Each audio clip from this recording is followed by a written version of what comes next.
নমস্কার, easy Bengali education YouTube চ্যানেলের সমস্ত ভিউয়ার্সদের জানাই স্বাগতম। আজ আমি বিদ্যাসাগর ইউনিভার্সিটির বিএ ফিফথ সেমিস্টারের SEC 3 যে বাংলা পেপারটি রয়েছে, যার মূল বিষয় হলো শৈলী, কাব্যশৈলী বিচার, গদ্যশৈলী ও নাট্যশৈলী বিচার। এখান থেকে বেশ কিছু গুরুত্বপূর্ণ প্রশ্ন তোমাদের সামনে তুলে ধরব।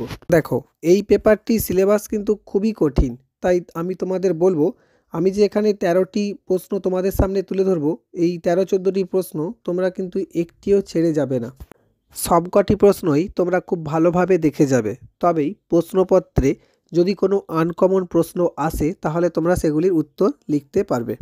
এখান থেকে যেগুলি পড়বে তার মধ্যে একে রেখেছি কাব্যশৈলী বিচারের কৌশল বা সূত্র ও কাব্যশৈলীর বৈশিষ্ট্য লেখো।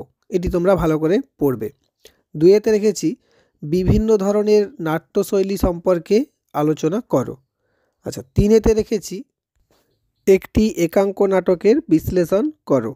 4-এতে রেখেছি গদ্যশৈলীর বৈশিষ্ট্য ও গদ্যশৈলীর বিচারের কোন কোন মাত্রার উপর নির্ভর করতে হয় তা লেখো। 5-এতে রেখেছি নাট্যশৈলী বিচারের 6টি উপাদান আলোচনা করো। আচ্ছা, 6-এতে রেখেছি শৈলীবিজ্ঞান কাকে বলে, শৈলীবিজ্ঞান সম্পর্কে আলোচনা করো। 7-এতে রেখেছি পাশ্চাত্য শৈলী চর্চার 2টি ধারা আলোচনা করো। 8-এতে রেখেছি আদর্শ গঠন এবং বিচ্যুতি সম্পর্কে উদাহরণ সহ আলোচনা করো। 9-এতে রেখেছি প্রমুখন কাকে বলে, উদাহরণ সহ সংক্ষেপে আলোচনা করো। দেখো, এই যে প্রশ্নগুলি আমি তোমাদের বলছি, আমি জানি এই প্রশ্নগুলির মধ্যে অনেক প্রশ্নের উত্তর তোমাদের কাছে নেই, তাই তোমরা কি করবে, এই প্রশ্নগুলি ইন্টারনেটে লিখবে এবং সেখান থেকে তথ্য সংগ্রহ করে নিজেরা নোট বানিয়ে নেবে। 10-এতে রেখেছি সমান্তরালতা সম্পর্কে আলোচনা করো। 11-তে রেখেছি গদ্যশৈলী ও পদ্যশৈলীর পার্থক্য লেখো। 12-তে রেখেছি নাট্যশৈলী বিচারের কৌশল বা পদ্ধতি সম্পর্কে আলোচনা করো। এবং 13-তে রেখেছি রবীন্দ্রনাথ ঠাকুরের ডাকঘর নাটকের শৈলী বিচার করো।